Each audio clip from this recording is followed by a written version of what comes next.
Ningthijarabi Leisamapung Parabi Nangna Jinghi Aput Pakatauraga Pukri Mapal Turen Mapal Sida Iruzabati Kari Ningtung the Valere Name the bathroom come the later.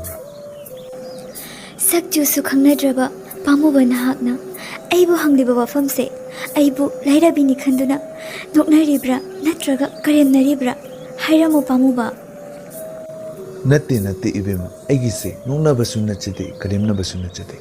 I should light away Mundaki Horopani. Nang Larabini had an inner Nurubasulate, I don't know bathroom later no yumda. Ha Karinoda Pamubanangbo Ladam Labadi, Sidalaga Aina Irujatokadro, Karino he, Pangantangibo. Pare Hangaroi, I don't Nangi Bukari Kopake. I Koloi Minglendi, Lida Jutat Narabi, Thambalnu Erujaningdabi.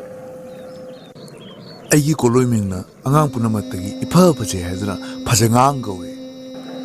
Pare Tamo Pajangang, I Hagne, Howjik Irujatukage, Jatpi Crow. Pare, Esu Yam Lim the Banipadinetico, Pare Echalage. Ado, Henga Mukamu, Swida Dum Irutuk Naram Koilakani. Halagapo! Hala Baba! Masai the Kitil Rabanidana ha!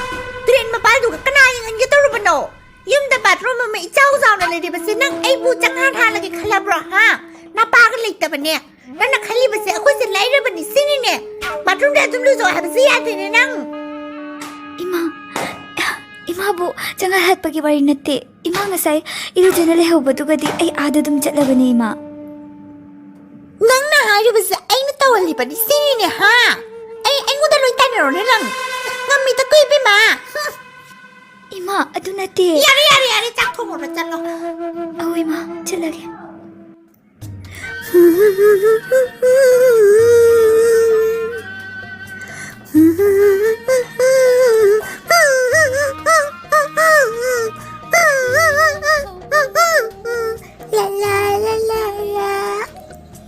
Tamano, I to a panda Lurabani, Nanly Hode, Nasidi Irujabalak Tribacarino.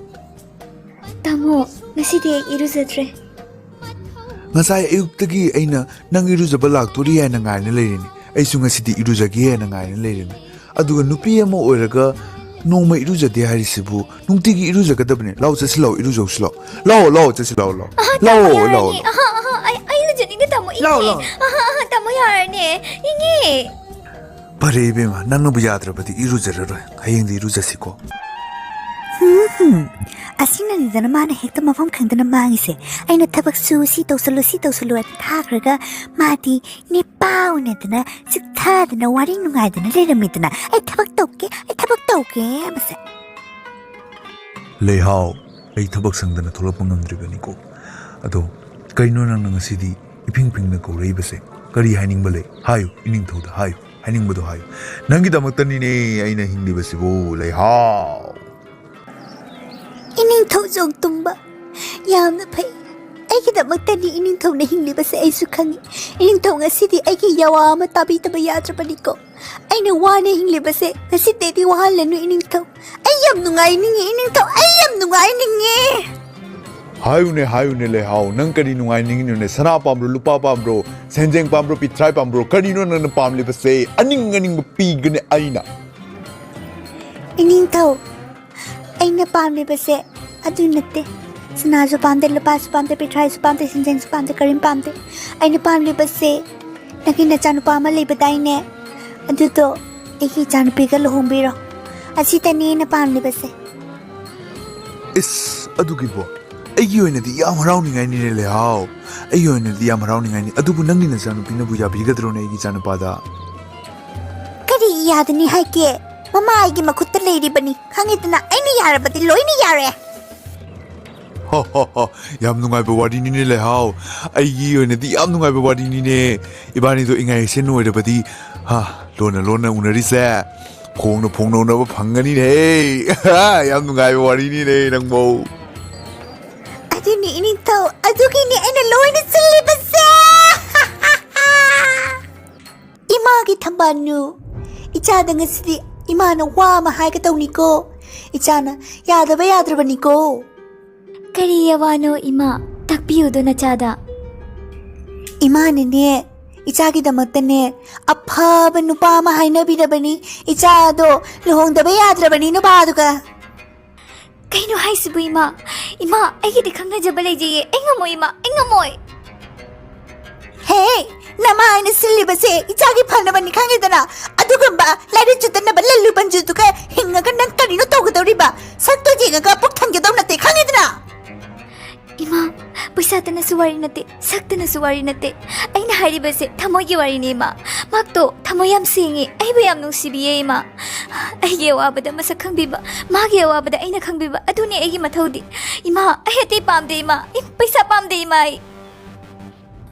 थमानो कइनु नंग नंगांगी बुतबो अइना हारिबे future की वारी नि खंगेदना तुंगदा तौरकदबो थोलकदबो वारी सिंगदुगी वारी ने nang heng kona nang adum chara hen na secret hai bro aina haina ribase ning thogi machan pa ning thogi machan pa nang wanda ne heng kona lema gi phamthon da ka krabadi nang do sangom da jabi kani gulab da jabi kani khangitna sran lu ba da luk tori bani aduga chaning dre dana leyu nang sinina ni khangdana leyu ha kari hai ba ning thogi machan pa ni hai be ma ai yam pangnu re dana yaye ma yaye kainu milu hong doino kainu milu hong bano aigi aduni ichasidi mama haiduna majagi da mata phataba nong pau ma khalloi khangaidana babatani khandoriba ato nan luhungam dai du da ne iruza da biya da bani ko nan iruza da base thamu bana mani na hansu ai bathroom na leding da nang turen da chalura ga nang na sabu chotana lai ai khani nam lujarakte na na ko ok to rimi nang ima lujarani ima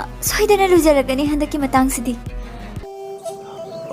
Thambalnu na irujaba laabo ai nang mungairamini ne Tamo nang irujabagi wakhalata ongna lehuro aidi chalani ha kaidanu nina chatori pasibo Tamo aidi ning thong majane pada lohong dore imana haina singnana loikre Tamo aigi wakhal thadokpiro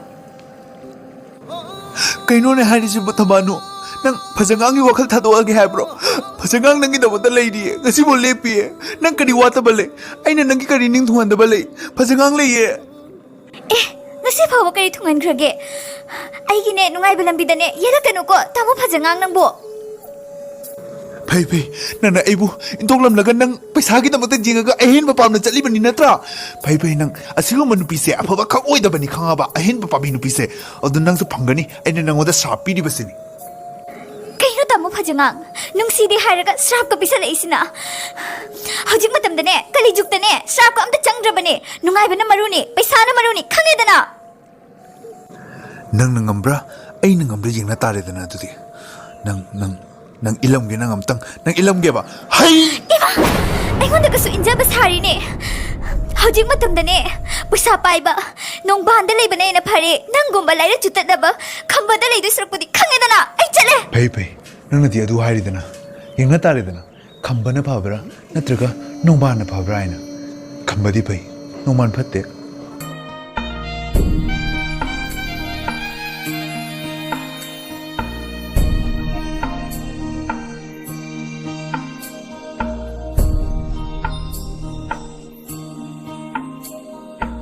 Majai bungo akhoi lohong basisu charang marang tawduna lohong base lohong khre ado majai bungo gi maramda aina khangning ba kaya amasule aduga majai bungo gi su soidana leramgani thajai aduna ngasi ibani wari sanaraga khangning ba singse loina khangnarasi ha kadina nang khangning ba kala khangning da ba kala ai nang maramda khangning da kaino to isibo ma kaino ne Nangai ke mama ma poke cicero na tra.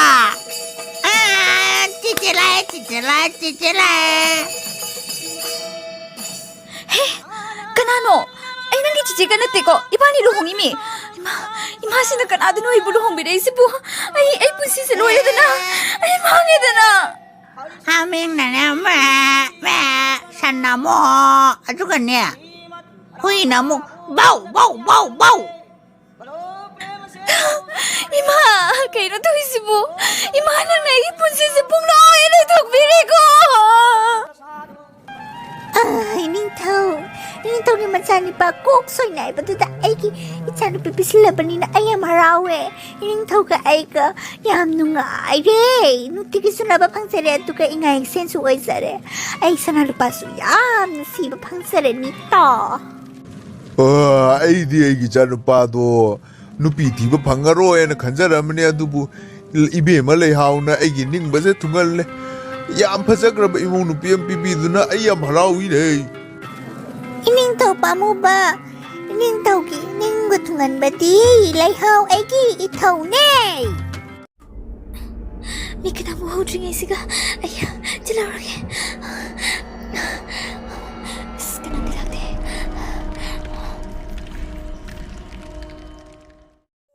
ꯇꯥꯃꯣ ꯑꯩ ꯅꯪꯒꯤ ꯃꯅꯥꯛꯇ ꯑꯃꯨꯛ ꯂꯥꯛꯑꯕꯅꯦ ꯀꯔꯤ ꯂꯨꯍꯣꯡꯕ ꯂꯣꯏꯈ꯭ꯔꯕꯤ ꯅꯪꯅ ꯑꯩꯒꯤ ꯅꯥꯛꯇ ꯑꯃꯨꯛ ꯂꯥꯛꯑꯒ ꯑꯩꯅ ꯅꯉꯣꯟꯗ ꯂꯧꯁꯤꯟꯒꯅꯤ ꯈꯟꯕ꯭ꯔꯣ ꯅꯪ ꯃꯇꯝ ꯑꯃꯗ ꯅꯪꯅ ꯑꯩꯕꯨ ꯂꯥꯏꯔ ꯆꯨꯗꯠꯅꯕꯅꯤ ꯑꯗꯨꯅꯤ ꯑꯗꯥꯅꯤ ꯍꯥꯏꯅ ꯍꯥꯏꯔꯒ ꯑꯩꯉꯣꯟꯗ ꯊꯥꯗꯣꯛꯑꯝꯃꯒ ꯆꯠꯈ꯭ꯔꯒ ꯅꯪꯅ ꯍꯧꯖꯤꯛ ꯋꯥꯔꯀꯥꯟꯗ ꯑꯩꯒꯤ ꯅꯥꯛꯇ ꯂꯥꯛꯑꯒ ꯑꯩꯅ ꯅꯪꯕꯨ ꯂꯧꯁꯤꯟꯒꯅꯤꯡꯂꯤꯕ ꯅꯪꯒꯤ ꯋꯥꯈꯜꯗꯨꯗꯤꯅꯦ ꯀꯣꯛ ꯃꯆꯥꯅꯤ ꯀꯣꯛ ꯃꯆꯥ ꯈꯪꯉꯦꯗꯅ ꯑꯗꯨꯃꯥꯏ ꯍꯥꯏꯒꯅꯨ ꯇꯥꯃꯣ ꯑꯗꯨꯃꯥꯏ ꯍꯥꯏꯒꯅꯨ ꯑꯩꯒꯤ ꯅꯨꯄꯥꯗꯣ ꯁꯣꯏꯅꯥꯏꯕ ꯑꯣꯏꯅ ꯂꯩꯔꯝꯃꯦ ꯑꯩꯕꯨ ꯃꯥꯒꯤ ꯃꯆꯤꯅꯦ ꯑꯩꯕꯨ ꯆꯤꯆꯦ ꯆꯤꯆꯦ ꯍꯥꯏꯅ ꯃꯥꯅ ꯍꯧꯕꯤꯔꯤꯕ ꯂꯛꯅꯕꯤꯔꯤꯕ ꯇꯥꯃꯣ ꯑꯩꯕꯨ ꯂꯧꯁꯟꯕꯤꯌꯨ ꯇꯥꯃꯣ ꯑꯩꯕꯨ ꯂꯧꯁꯟꯕꯤꯌꯨ ꯑꯩꯅ ꯍꯥꯏꯗ꯭ꯔꯣ ꯅꯪꯅꯗꯤ ꯀꯔꯤ ꯍꯥꯏꯔꯝꯃꯤ ꯅꯣꯡꯕꯥꯟ ꯄꯩꯁꯥ ꯄꯥꯏꯕꯅ ꯐꯩ ꯈꯪꯕ ꯂꯥꯏꯔ ꯆꯨꯗꯠꯅꯕꯅ ꯐꯠꯇꯦꯅ ꯅꯪꯅ ꯍꯥꯏꯔꯝꯕ ꯅꯠꯇ꯭ꯔꯣ ꯑꯩꯅ ꯍꯥꯏꯗ꯭ꯔꯣ ꯁ꯭ꯔꯥꯞ ꯐꯪꯒꯅꯦꯅ ꯃꯇꯝꯁꯤꯒ ꯁ꯭ꯔꯥꯞ ꯆꯪꯗꯦꯒ ꯌꯥꯔꯣꯏ ꯈꯪꯉꯕ ꯅꯪꯅ ꯍꯨꯟꯗꯣꯛꯑꯝꯕꯗꯨꯒꯤ ꯃꯍꯩꯅꯤ ꯅꯪꯅ ꯐꯪꯂꯤꯕꯗꯣ ꯑꯩ ꯌꯥꯝ ꯍꯔꯥꯎꯋꯦ ꯇꯥꯃꯣ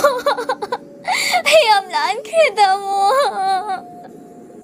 ꯑꯩ ꯍꯧꯖꯤꯛꯇꯤ ꯅꯪꯕꯨ ꯂꯧꯕ ꯉꯝꯂꯔꯣꯏ ꯑꯩꯒꯤꯁꯨꯅꯦ ꯃꯁꯛ ꯃꯇꯧ ꯌꯥꯝ ꯐꯖꯕꯤ ꯅꯨꯄꯤ ꯂꯩꯖꯔꯦꯀꯣ ꯑꯗꯣ ꯋꯥ ꯑꯃꯒ ꯍꯥꯏꯔꯝꯒꯦ ꯅꯪꯅꯦ ꯏꯔꯨꯖꯧꯀꯣ ꯅꯪꯒꯤ ꯏꯔꯨꯖꯗꯕꯗꯨꯅꯅꯦ ꯄꯨꯝꯅꯃꯛ ꯊꯣꯛꯍꯜꯂꯤꯃꯤ ꯑꯗꯨꯅꯏꯔꯨꯖꯧꯀꯣ ꯆꯤꯆꯦ ꯊꯝꯕꯥꯜꯅꯨ Do like, share and subscribe.